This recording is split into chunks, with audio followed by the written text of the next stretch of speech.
పిఠాపురం పరిసరాల్లో ఉన్న దేవాలయాల్లో తాటి బుట్టలతో ప్రసాదం ఈ విధంగా ఇది తిరుమలలో జరగాలని ఒక ఆలోచనతో రావడం జరిగింది. ముందుగా పిఠాపురం నియోజకవర్గంలో దీన్ని ఇంప్లిమెంట్ చేద్దాం అని ఆయన చెప్పడం జరిగింది.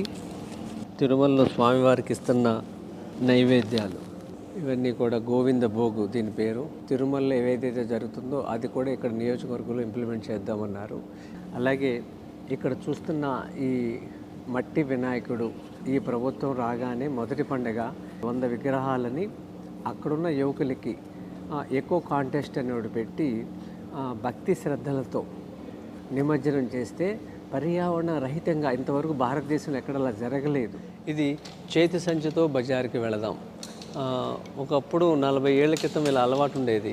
పిఠాపురం అనే పేరుతోనే ఈ వస్తువులన్నీ మనం తయారు చేసామనుకోండి, స్థానికంగా వాళ్ళకి ఒక ఆదాయం వస్తుంది. రెండోది అదొక మోడల్గా నిలబడుతుంది. ఈ అవకాశం ఇచ్చిన పవన్ కళ్యాణ్ గారికి మనస్ఫూర్తిగా అభినందనలు, ధన్యవాదములు.